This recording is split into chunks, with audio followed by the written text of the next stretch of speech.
share. All right. So thank you for coming as my, I don't know if it's number 3 or number 4 now. The months are going by so fast for our monthly discussion, History's Untold Stories in America. So yay.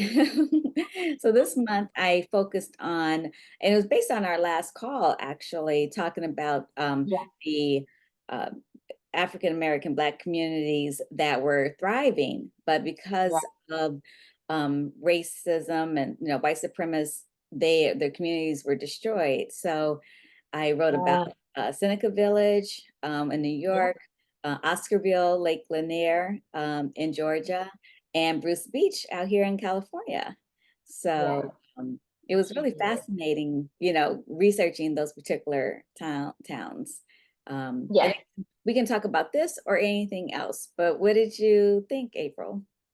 So, you know what? It was funny because I know that you and I have had many conversations over the years about like how it sort of reminded me about sort of how you feel about when communities were thriving. Well, let me say thriving. I'll say thriving. In Chicago, many years ago, when you would talk about how they actually had movie theaters in the Black communities and different businesses in the Black communities where you know it was definitely a different environment than it is now. Right. And so it really reminded me of that because as I was reading it, I was just like, yeah, I can understand because it's almost like, okay, this is where it was then, and then this is where it is now. And Right. it's like, wow, like what, a 360 Right. Yes, of what completely. it was. Yeah. So, yeah, Jerry but then, just want oh, me to send her the link. And so okay. uh it's trying to see how to do that without let's see, let me keep going. Well, you can keep talking. I'm just wanting to let you know why I'm Yeah, looking down, trying of to. course, of course. So, yeah, and it's just like, so we see and what we read about and understand what happened. Mm. And it's like Oh, it's been so hard for communities to regain that glory. mm-hmm. And yeah, so I mean, I know there's been a lot now, a lot more now, especially since the pandemic, to Yeah, empower. and Mhm. just speaking on the whole thing with Black, I just shared an image with my aunt Colette of Goldblatt's on Madison and Yeah, on the west yeah, side, the one that was on the west side. And, she was born some years later, but she was saying that how her and one of her best friends and her mom used to go there all the time. And when you look at the picture from 1951, it was just so thriving, it right. was just, and there was a mixed culture, it was actually Yeah, majority white at that particular time for that photo I sent her. But my mom, and my aunt would always talk about, hey, Jerry, um, my mom and my aunt would always talk about how they used to go to all the different movie theaters and all the stores and how much fun things were back then. And things right, for them at that time, it wasn't like white supremacists came in and took out everything. Everything changed right. in the 1968 riots when Dr. King was killed. And so Right. after, and then no one, they just didn't rebuild the community. So, But but there's so many similar communities, similar stories and communities like that across America. right. Mm-hmm. So Absolutely. many similar. Too many. Yeah. Yeah. Too many. Too many. Yeah, so that's yeah. Yeah. Hi, Jerry. So Jerry also, she, for one of the stories I wrote about with Oscarville, Lake Lanier, she wrote a horror short story that I put in the link too. I don't know, did you get a chance to listen to that? That was I inspired didn't get a chance to listen to it. No, I didn't get a chance to listen to it. Tell me more. So are you, I know Jerry, you're driving. Can you Yeah, no, I did a short story based on Lake Lanier because I grew up in Georgia and I knew that there was history there along with a bunch of other lakes and an acquired land in Georgia. But I've always been fascinated with Lake Lanier because there are still deaths that occur there. And I remember when we had a flood, there was a year where there was a lot of flooding in Georgia. And then after that, there was this huge drought, and you could see like some of the stadium seating and some of the buildings that were in that lake from the town. Oh, wow. They talk about Wow. that in the articles I read, that there's like really the whole town is still there. It's just, Yeah, they just covered it with water. And that, I think that's why there's so many deaths there because, energetically there's a thing and then physically there's a thing. because people get caught up in all of the fixtures. Yeah, they get caught up in all of the fixtures. Never, but this is the thing that gets me. They get caught up in the fixtures, never to be found again. Mm-hmm.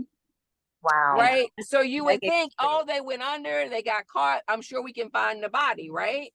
Mhm. But the water is so murky that they don't find the bodies.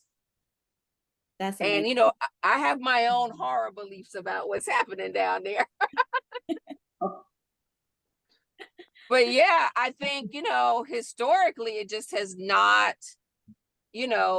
what they were a wrong, we were a wronged people in that time and in that place because they were thriving, Mhm. and then, it doesn't take but one to say something about us, and then the whole town is trying to eradicate us. But, you know, it's a big thing in Georgia, and it's and they turned it into one of the most prosperous places in Georgia. It If really you is. And that's mind blowing to me that it is actually one of the most prosperous counties in the United States. This yeah, little, if mm-hmm. Wow. And if you want to buy land there, like the houses that are around the houses around the lake run anywhere from $2 to $4 million. wow. And that's in Georgia, where And the that's price, in Georgia. Ain't right? nothing there where that lake is, except the lake. Mm-hmm. But disenfranchisement is real. Yes, it is. Yes, it is. And hopefully one day people will recognize this and acknowledge it, and we'll actually do something to uncover everything, like empty the lake and let's dig Let's up, see, see let's what's see what's there, down there. see what's down there. That's yeah, that would be an ideal situation. But let me tell you, that's a giant lake out there. That Yeah. lake covers. I know that part of that lake is in Eatonton. Part of that lake is off of parts of Atlanta. That lake is. I don't know what the ratio is to all the lakes in the country, Mm-hmm. but it's a major sized man-made lake, Mm-hmm. right? Yeah. Like they poured a lot of resources into getting those people out and building that lake with no, what do they call it when you pay them for it? No, they didn't get any reparations for that. Mm-hmm. Mm-hmm. Yeah. Wow. But it's a sore. I feel like for me it's a sore spot in history for Georgia because I grew up in Georgia. It's kind of like that whole thing with like Forsyth County, Mm-hmm. where I knew growing up I could not go through Forsyth County. And that's where that lake is in Forsyth County. Yeah. Yeah, so there's but I'm saying that it's in Forsyth County, and I remember, this is really crazy now that I'm thinking about it. I remember I got selected to do the governor's honors program for Georgia. So there's this program for students where you are selected based on, academics, to go for like a mini retreat to a college down in Valdosta. And my roommate was from Forsyth County. And she had never, I don't think she had ever really been around African Americans. Yeah. And we wound up, it wound up working out. But I remember having a little bit of a conversation with her, and now she's a lawyer in Atlanta. But that being raised that way dies hard. You know? Yeah. And when one of my previous calls, I had Michelle on here, and she talked about growing up, well, this was in Alabama, but being, surrounded by white supremacists. And when you look at, I put in that clip from Oprah's show, that when she went down to Forsyth County and to discuss how they felt and what was going on with the race relations. And they were very blatant and clear that they are very clear. Ain't no gray area. No gray area. They did not want any Black people there. Period. Yeah, there's no gray area in those feelings. Right. And that was in the 80s. That was in the late 80s. Yeah, I mean, I grew up in the 80s in Georgia. And I distinctly remember, not the neighborhood I was in, but the neighborhood next to the neighborhood I was in. There was an occasion where there was a cross in the yard. Yeah. I mean, Georgia is still, I hate to say it, but Georgia is still Georgia in some ways. Even though it's slowly becoming a little slightly more progressive, thank you, Stacey Abrams and people like her. They're trying to move the line. They're trying to move the needle, but I have family obviously that's still there. And, Atlanta's a different beast from the rest of Georgia. Correct. Right. So, it's really, I would say it's very progressive in Atlanta. But when you get out into those more rural areas, not as much, especially economically. Like if we're talking about the economics of African Americans in the area, then that's a problem. Yeah.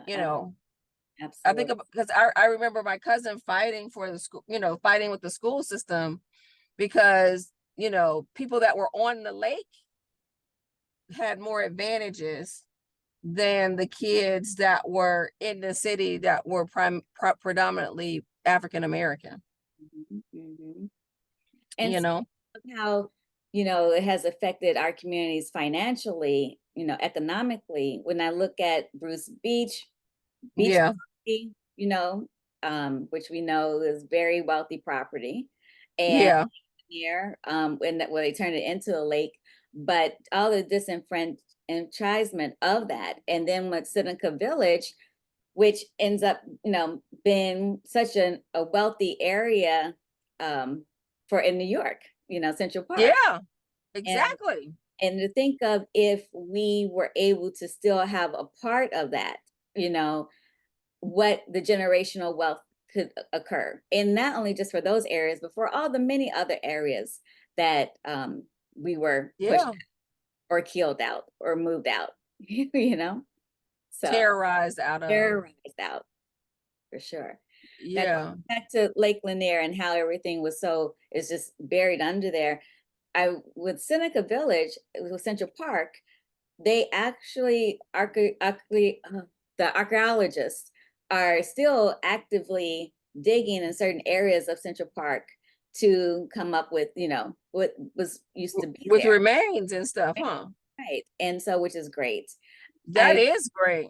And wonderful. And I wish that they would do that for Lake Lanier, at least have divers go down. Yeah. And so, but because I think because of all the racism that's so much in Forsyth County, that Yeah, that's that. Yeah. Yeah, I can attest. Yeah, no, that's you talking about a sundown town, Mhm. Mhm. you know. They're still, Probably, Go ahead, April. I was saying they're still doing the deep dive for Titanic. So why can't they do a deep dive for this? Mhm. I mean, theoretically they could, right? Definitely in The, theory. right, definitely in theory, right? Theoretically, yes. But yeah. I mean, we have to get if we want to talk about that, then we have to get into the politics of Georgia. We have to get into the politics of, a state that was Confederate. We have to get into the politics of ain't nobody trying to give up the flag down there, Mhm. you Mhm. know. Right? So that's a whole different, disenfranchisement of voters, right? Mhm. The restructuring of lines so that, people don't get to their vote doesn't count in the ways that they need to or should down there, Mhm. Yep. you know. Exactly. Exactly. So if we're talking about change in states like Georgia, South Carolina, Mississippi, Alabama. Louisiana, Mhm. right? Mhm. Alabama, and shit, Florida, Florida. for that I was matter. gonna say, and Florida too. Let's not Absolutely. forget Florida. Yeah. Right. We're talking about systemic problems. Mhm. Yeah. Like they're removing books and Mhm. education. They most certainly are not going to, you know, investigate the wrongs of a people Right. Yeah. when Exactly. they're trying to erase the history. I mean, and I Right. think that's a very important thing. People that erase the history are doomed to repeat it. And, Absolutely. and I think that's what we're seeing now to some degree is that, you know, there are people that want to take us back to, I mean, well, they're taking us back to no abortion, no, no real autonomy over your body because you're not seen as equal. Because that's the only reason you would take away the rights of a person Mhm. is when you Yeah. don't see them as equal to you. Exactly. And that's why, with in the books when slavery was happening, they did not consider us human. Yeah. So that's all tied into that. Yeah, And totally tied into that. and Like, how are you going to give them the rights that you give me when they're less than human in our eyes? exactly. That's how they could rationalize it, the treatment that they would do, you know? Yeah.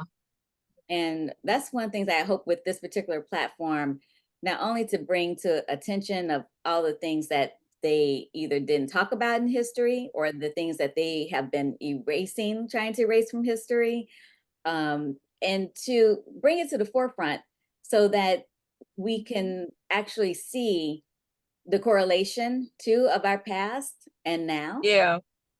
Yeah. and have better understanding across all cultures. Yeah. Yeah. Because I think a lot of folks, even when you have people that immigrate in and coming from horrible situations, they don't Mm. understand like why do Black people act this way? This is a great country. I mean, it is a great country for sure. But Not there to are take anything away from that. Not to exactly, take anything away from that. exactly. But there are so many things that are systemic that happen to our people that has kept us, Yes. Mhm. and we don't have we definitely don't have a head start like white folks do. But even with immigrants, because of the fact that they don't have, or there weren't things that worked into the system, built into the system in this country that Right. made them have the blocks and the stumbling blocks that we have as a culture. Exactly. Yeah. The stumbling blocks that we have as a culture. Mhm. And I think that's an important note there, Danita. The stumbling blocks that we have as a culture that people think have been eradicated that haven't. because it's not a request to have more. It's a request to have equal. Exactly. Yeah. That part. Yeah. Yeah. You know, so this perception that what we're asking for is above and beyond is propaganda, because that's nowhere near the truth. The truth is we just want access to have equal, because systemically we have not been afforded that. Right. And to have to work twice, sometimes 3 times, or even 4th time is harder than our white counterparts in order to get the equal. Yeah, let's not get into that today. Oh. Let's not get into that. I mean, well, I guess we should. This is what we're here for. But no, I think about how different cultures are perceived differently in terms of what they should be afforded, right? If you look at these tests throughout history, about biases, right? I am going to trust an Asian with my health care, right? More so than an African American doctor or white doctor or whatever, because historically they are perceived as being smarter, right? And then no matter how you slice it, we wind up usually being deemed at the bottom of that barrel, however you slice it. Right. And that's the thing that needs to change systemically, right? Because if you see one of us do well, people want to blanket that as, opportunity for all, but that could have been who knows? That's a very individualized situation for the vast majority of us. Right. Absolutely. It's not a commonality for us to have that kind of access. Is access better? Absolutely. Absolutely. In parts of the country, absolutely. But, the reality is systemically, there are biases that people don't even realize are in them that hold us back. Completely. Yeah. And I don't want to really get into my job, but. And just a reminder, we are being recorded, just in case. Yes. But I would like to address the fact that a lot of the portrayals of African Americans in television historically have been one way, because the people actually producing that content are not of the culture. Absolutely. And as a result, even when there are people from the culture involved, because of these innate biases, they may not have the power to actually control the narrative or to be heard about the truth of the narrative. Right. Yeah. Right. And I think that exacerbates the situation not only across American lines and American biases, but across international lines, because that is the content that is going out into the world. Because now we are operating in an international culture and not just a national culture, because of streaming and access and the internet. Right. Yeah. Right. And for so long, and I know you probably experienced this too, but especially during the days when I was pitching shows and pitching films, and there was always a backlash about not being able to be viable internationally. Yes. And so, but it's so not true. I was listening to a podcast with Charles King, and he's the former William Morris agent, Black agent. He has now Macro as his company, and he was talking about how he still faces that today, and which is amazing to me that someone of his stature is still dealing with that today. Exactly. And he presents the numbers of how globally our content is received and loved. And it's still in the fight. Numbers don't lie. But yet the perception of, or what they have told themselves here in America is that no, we don't sell well, we don't do well internationally. Now let me ask this question, since we on the international tip. Mm-hmm. I mean, Netflix has done pretty well with Black African content. Mm-hmm. Mm-hmm. And more of that kind of content is showing up, you know, on platforms and in from foreigners, right? Mm-hmm. So I guess my question is, are we so tied to our bias that we would rather another country move ahead of us than to let go? Exactly. And I feel like that is what the case is. So, because based on the conversation, you should check it out. He posted it on, I think you're friends with him on LinkedIn. You should check out the podcast. It was a great interview. So, yeah. But yeah, and because of these ingrained biases, it's hard for them to let it go, even though they're different. And we'll out and look for other people. One thing I know that's actually this ties into this as well. And I don't know the real reason, but I have a feeling, like Bill Maher says, I don't know for a fact, I just know that it's true. All right, we'll take that. Okay. But one thing that Spencer, who's an actor and comic, he was bringing a lot of attention to the point, this was in these last, I want to say these last 15 years, especially, how they would cast more African, actors or Black actors who were British versus casting American Blacks, and so somehow I feel in this world with the biases, they made it more acceptable to look at us from abroad versus from within. Now that's an interesting discussion. Hey, Lisa, welcome. Lisa. Hi, Lisa. Hi. Hi, Lisa. Hi. So we've been covering so many different topics, but mainly it stemmed from the things I've been writing about this month with the not disenfranchised, but all the thriving communities, the Black communities, and then we segued into biases in America and how we function as African Americans in this American society with all of its biases and with people not really knowing our history. And being able to have a better understanding of where we came from, how we got here. So yeah, because the thread from our thriving communities that were destroyed to our need to have equal opportunity.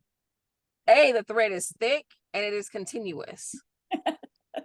Like the thread does not break along the chain of command through the years. You know what I mean? Yeah. Like there's a direct correlation between having the ability to actually pull ourselves up, create communities. Because if you want to say less, you should be able to pull yourself up by your bootstraps, but you obviously need boots. Exactly. Yeah. So when we had the boots and we pulled ourselves up, you destroyed us. You took the boots. You took the boots. Yeah. So now we ain't got the boots. We ain't got the grass. We don't have any of those things. And we had to cobble together whatever we could to get to where we are today, essentially.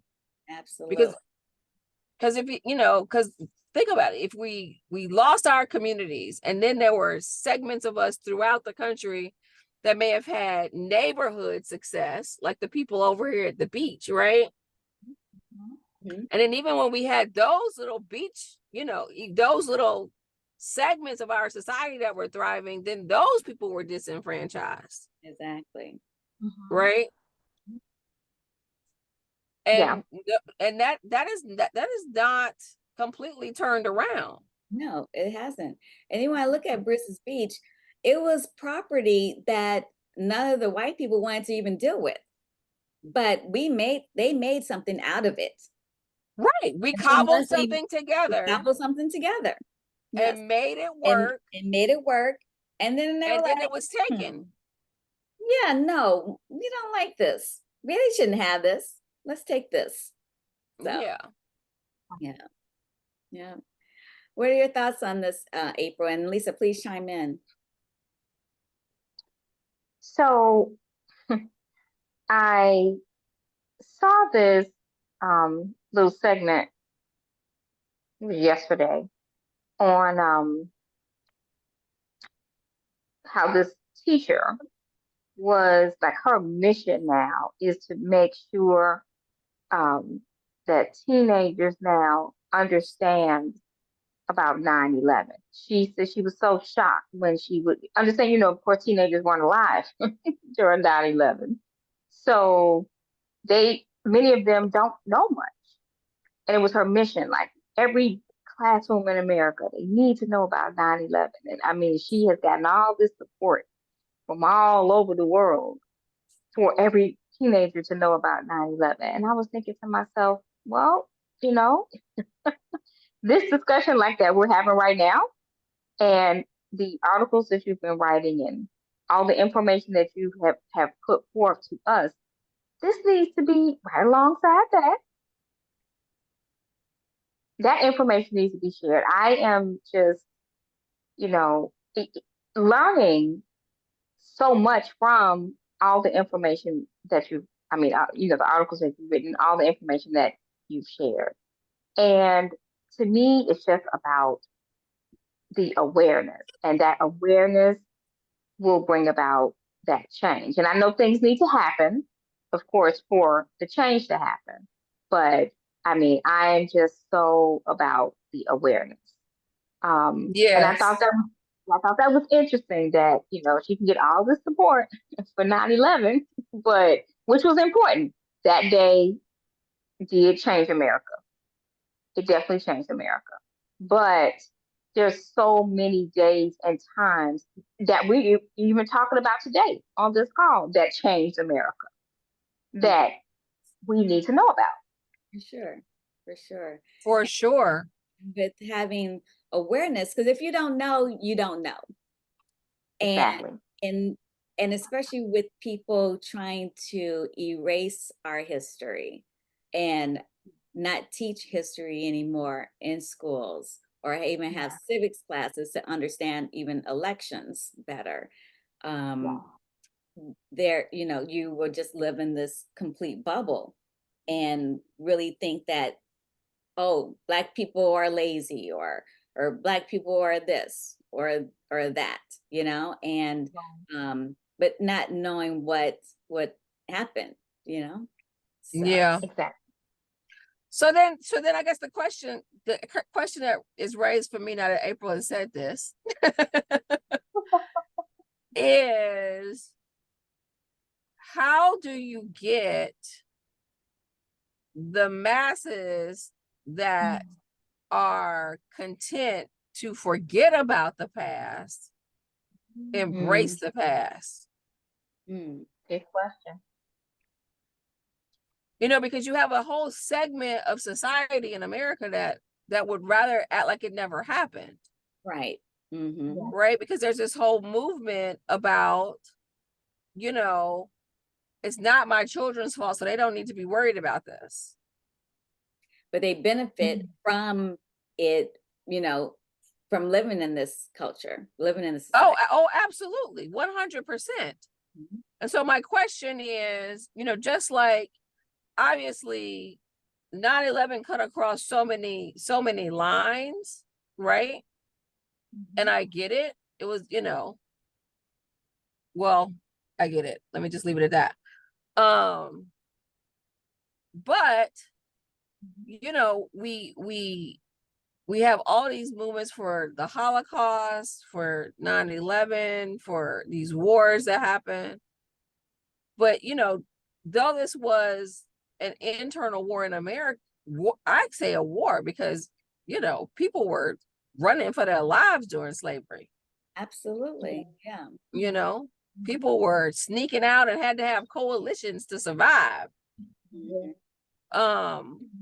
And And then just from slavery, it turned into just complete domestic terrorism right, throughout the domestic terrorism. And so I guess my question is, how do you affect the hearts of people that don't understand the magnitude of what happened so that they can be part of the change?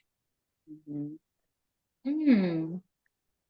That's a great question. And maybe it's doing things, you know, on this small scale, and that will expand, you know, getting in contact or talking to the youth. Like, for instance, one thing that I'm started experimenting with this week is doing short YouTube shorts on our history, things I've been talking about here. And because everyone's on YouTube, all the young people are on YouTube. And then Yeah, by connecting with younger folks, it'll help them talk to their, you know, their seniors, you know, yeah. maybe that's one I option. love it. I love No, that. that's Yeah. great, Tanita. That's great. I commend you for moving the needle forward. Thank you. Yes. No, because it's so important. It's so important because literally we're at a very critical space in our lives where we are pretty destined to repeat the past if we don't make some changes immediately. Yeah, for sure. And that's why I even started this too, because as I spoke about in some of the other calls, um, when after Barack Obama was elected, and then we saw the uptick of white supremacy. And my concern too, even, you know, and I pray Kamala gets in the office, but even when she does get in office, I feel like there's going to be a whole nother resurgence, because the pattern has been when we succeed, the white supremacists get volatile. Right. Volatile. Volatile is the right word. And so I hope that by having these conversations and expanding the conversation, especially to our youth, will get it in their heads to discuss it more, you know. Got you. So, and to bring light upon how these patterns keep happening. Right. Right. How the patterns keep happening. Yeah. I think that's really my like, how do we make it a better world for those that come after us Absolutely. in a way that is lasting and not a soundbite? Yes. Absolutely. Because so much of what happens is a soundbite. Like, I remember the changes that were happening with George Floyd, right? But if you were to, I mean, it was fleeting. A lot of things happen, and a lot of those things have been reversed in society now. And I wrote about that last month, I believe it was, or maybe the month before, but how in was it in Virginia, how they wanted to change the names back to the Confederate names of the schools. Yeah. And put up Confederate flags again. And it was fleeting. You know, everyone came, you know, since we were locked down in COVID, and everyone was forced to see the murder on TV of George Floyd. And then everyone was like, oh my gosh, across the world, oh my God, you know, Black people have been saying, you know, been right. They've been telling the truth all this time. Let's, you know, make a change. Let's rally. Let's rally and make a change. And now here we are 4 years later. And it's like, okay, well, was it really that bad? But then here we go with the lady, was it Sandra what was her, I'm blanking on her name, forgive me. Bland? Was it The one Bland? that, Sandra Bland, the one recently, this past month, that was killed by the police officer, Oh yeah, water. Oh, Sandra yeah. Mitchell? that was something else. Yeah, Mhm. and I'm gonna look up her name real quick. I believe it was. I mean, I have very distinct, that was tragic Mhm, on so many levels. Yeah, mhm, and that's the one where that the officer had been disciplined quite a few times. yeah, Yes. mhm, And he was allowed to continue to be an officer. But mhm. above and beyond that, when he initially their conversation was friendly and regular, Yeah, right? Sonia made. And then there was this almost, like I feel like he was having a mental break to some degree, where he just shifted because she had walked in the kitchen, right? Yeah. And I'm just like, what is going on that a woman in her own home in her regular clothes, no weapon, feels that threatening to you that you need to say the things that you said to her and then kill her? Mhm, Right. right. Right. But then we go back to how were police forces initiated initially, Exactly. right? Mm-hmm. The whole purpose of the police Slave patrol. initially, Slave patrol. right? Mhm. So you have to think Deeply about, ingrained in when the we're thinking about threads, right? And how they show up today, Mm-hmm. that is a direct thread. Mhm. And it is not a skinny one. Another thick thread. Right. I mean, it's a rope, really. Is there? I mean, we're really out of the thread category. We're into the rope category. It's Exactly. a rope. It's a rope that goes from slave patrol and the way you view a person Mm-hmm. as not really a person, Right. and the propaganda that they somehow are more powerful and can hurt you just by being in your presence Exactly. Yeah. because of the color of their skin, Mm-hmm. versus, I am in a situation that I need to de-escalate because I am dealing with another human being. Right. So on some level, there's no way to deny that woman was not seen as human. Mhm. It's all, and I hate to liken it to this, but I can't think of a better analogy in this moment. So forgive me if it seems a little too far, but it feels as if when you have a puppy, when you have a dog, right? Everything's good until the dog forgets and does something that you didn't want it to do. Mm-hmm. And then you snap and you react. Mhm.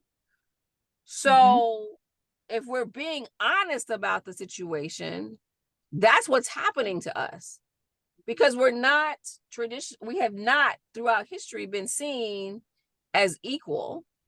We've not been seen as human.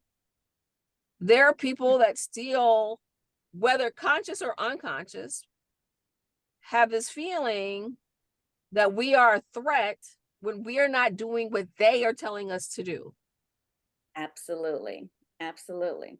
You're so true. And like, when I look at how I was raised, and it wasn't so much overtly with this being said, but it was, don't scare white people, you know? Yes. Stay employed, do not scare white people. And I've learned just over time just how minor a scare, like how fearful they can be with anything different, For instance, Anything different. It doesn't have to be threatening, just different. just different. And so how with our culture, we normally, talk loud, it's just what is who we are, it's just part of our thing, right? Yeah, Lord knows I got that part. We're very expressive. But since that is different, it tends to put up the, the fear, flag for them. And then they react based on that. I remember one time I was on a show and in the field, and the audio person had made a comment about, and the cast was majority Black. Actually, it wasn't majority, it was all Black, actually. And the audio person commented on how loud these ladies were. And and it wasn't like a Real Housewives type of loud. It was just having a regular conversation. To me, it was just an any day Tuesday in my own Black household. Oh, I love that. Any day Tuesday. And I was like, I would steal that. I'm like, that's just normal for me. But he was so taken triggered by it. And it showed me just another example of how alarmed or easily alarmed, people who aren't part of this culture are. And then another time, I remember being on a show and I was talking to my boss who is white, and I was just expressing the things that needed to be done. And I was expressing them very clearly about what was going on. But she took it as me being angry. And I'm like, I'm not being angry. I'm talking to her just like I'm talking to you right now. And but that really threw her. And I was like, really? No, I mean, well, let's dissect that, right? I mean, because we know that I have had more than one occasion that has happened. I know you have. Because it's, my passion and my conviction about being true to the culture or true to the identity or operating in integrity is often perceived as being angry. Mm-hmm. And as you were speaking, and it's really literally my love for what I'm doing and my love for the portrayal of the beauty of, whatever the subject matter is, right? Yeah. But as you were talking about the loudness, because I remember I used to always get chastised as a child by my mother that, to bring it down. I'm right here. You don't need to, because I'm a loud person. Just naturally, I project my voice naturally. But I was thinking as you were talking, because I think about my bonus dad, George, and how he was essentially an indentured servant, born in 1941, but worked on a white farm because his parents gave him to them to work their land. And he was there until he was probably 18, from like maybe 5th grade to 18. And I think about how lonely that must have been. Mm-hmm. But as we're talking about volume of our voices, I would think that is a byproduct of us being so silenced. Yes. During slavery. Don't speak unless spoken to. Be invisible in the room. You're not good enough to be in the house. So I offer the question, is part of what we do based in what we were not allowed to do? I think I can agree on that. I think so. I was raised by people that were born in the 30s and the teens and the late 1800s. And so it was important to not, to be invisible, to not be seen, to not be heard, so that you wouldn't cause attention, so you would be attacked. Yeah. Because the underlying current of that. Yeah. And then when we were amongst ourselves, we were loud and happy and boisterous and expressing our passion through our songs and our music. Mhm. Right. And somehow that has been transmuted by another culture into being aggressive, angry, dangerous, violent. And I can't remember the word they used in the Oprah thing, but he used the adjective that I thought to myself, because I think he said they were bad or not good or whatever he said, but and she was like, all Black people are that. And and he really couldn't differentiate. Mhm. Now the woman that spoke could differentiate in that Oprah piece, but the man really had a hard line about it. Mhm. Mm. Yeah, I can't And remember. so then and so then we think about, okay, so there's no gray area for some people because of their um conscious or unconscious bias Mhm.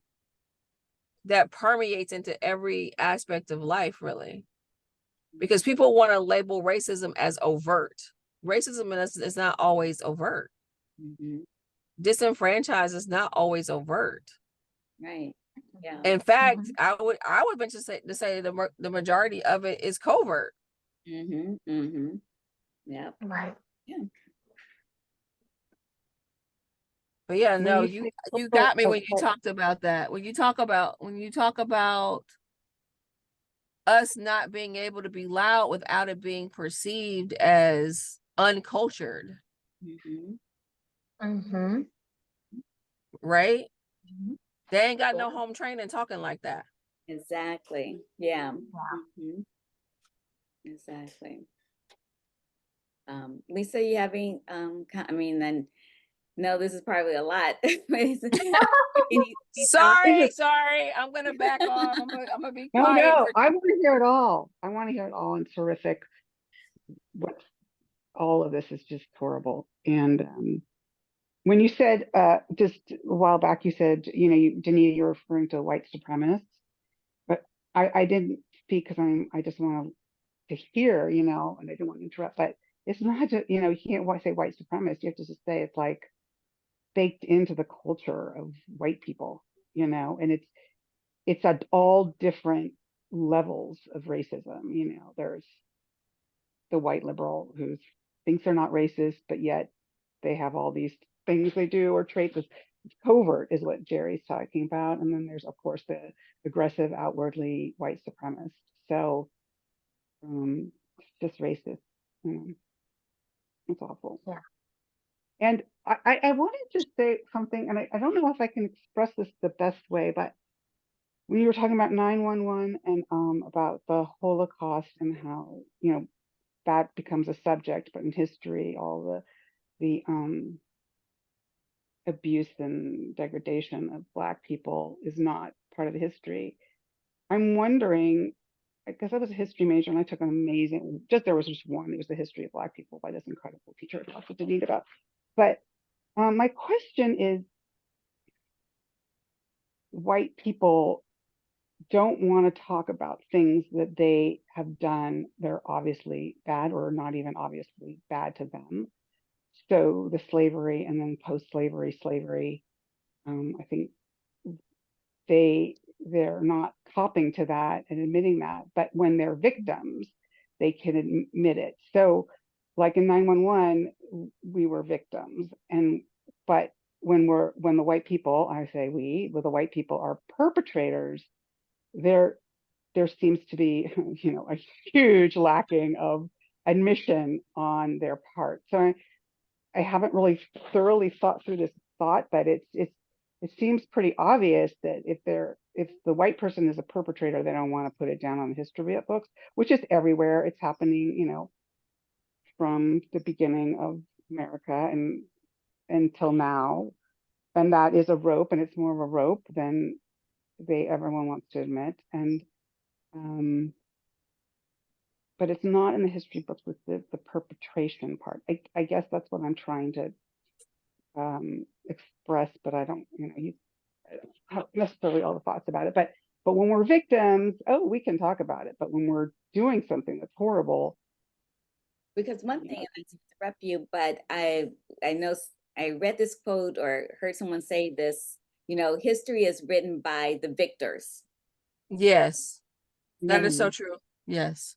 So by them being the victors in this country, you don't hear all the stories about Black people or indigenous people or the Latin people. And that's one thing too, even when I started doing the shorts, even that's what I was planning on doing with this platform anyways, to cover all marginalized groups, or as many as I can. But there's been so many stories that have been keep coming, unraveling, not unraveling, but finding, regarding Black people. But there's, I want to talk about the rich Mexicans that were living out here in California, extremely wealthy before America, won the war. Yeah. Yeah. Doing very prosperous. And There is that. exactly. And so there's and not to mention the, like for the other indigenous tribes, there's so many Yeah. tribes that were The Native Americans. the Native Americans that were doing well in their own right. It may Yeah. not look what, European whites thought it should look like, but they were doing well for themselves. And so, but Until they were disenfranchised too. yes. But history is written by the victors. And I hope, again, with this platform and expanding the platform, I can share the stories of all of us, and just so because one thing that when I was first started really getting turned on by history, it just sparked me because it made me feel better just as a person living in this country, because I didn't know about our history. And Yeah. and for me to know that, oh, they accomplished this and this person accomplished that, it just overall, I feel, helps all disenfranchised groups have better esteem about who Yeah. and where they come from and what they, can accomplish in this world. Yeah. You know? No, I think it's Yeah. imperative. It's just like if you watch the Barbie movie with Shonda Rhimes, they talk about how seeing your image in things empowers you to achieve more. Mhm. Imaging is everything. Absolutely, absolutely. Oh yes, see, Lisa, you wrote in there. The photos are incredible. I've been so grateful to find all of the photos I have found so far. There's not much of us during that time, especially of the things Yeah. that A lot of it was destroyed, wasn't I it? was Like like, yes, just love. burned to the ground. And now with the internet and families recognizing their their own lineages, of Yeah. they're starting to post things online, or people are able to, dig into the old photo albums and bring these to the forefront, which is great. Yeah. So, I tell you something, I've been learning a little bit about archiving, um, and I met with some archivists just thinking about pursuing archival work. And so much of of history on levels, it's like you could maybe find it in somebody's garage. Like literally, this stuff is like hidden away, and it's piece by piece. It's not, some stuff is in, you think, oh, all of it's, of course, living library. No, it's somebody, all of a sudden you're at a garage sale and they have a huge box of these incredible photos, Danita, that you would need. So I don't know how to find it, but if you kept trying, hopefully these things start to emerge. It's just, I'm saying it's piece by piece. yeah. Yeah. So I realized, oh, we're 5 past the hour. Any final Look at you. Such an engaging conversation. We lost track. Yes, yes, we did. any final thoughts or comments? My final thought is I think it's very important what you're doing, because once again, if we do not know what we have encountered in our past, then we're bound to repeat it in our future. And I am hoping, my hope for this platform and for you is that this work gets disseminated in a way that our education system starts to recognize and realize how important it is to educate our children on every aspect of history so that they can evolve into a more kind and loving culture. Amen to that. April, any final thoughts? Yes, I just have 2 words. Go Kamala. Yeah. Go Kamala. About Lisa?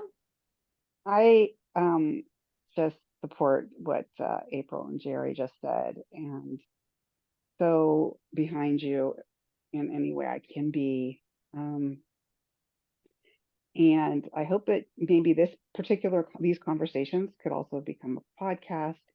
But I hope, I pray that everything that you're doing gets out there to every single person that, you know, especially the young people, because it's Yeah, great to also empower the Black community with these stories. But if we don't get them to the whiteys and and people who have, and help to,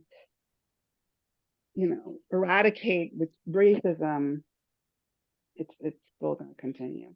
So thank you, and thank you all for including me. Of course, thank you for No, being here. absolutely. Yeah. Yes. And thank you all for attending. I never know where these conversations will lead or what we were veer off to, but it's always enlightening and makes me think about other things to, expand yeah, and so forth. And this has been great. This has really been no, great. this has been wonderful. I'm going to try to attend more. Yes, please do. Please do. So, Like it really, I mean, I will also say that it to some degree reminds me, having been someone that grew up in Georgia, in South Georgia, it reminds me of how far we have come and how far we have yet to go. But it really, I mean, like I'm not gonna cry, but it really makes me emotional to think about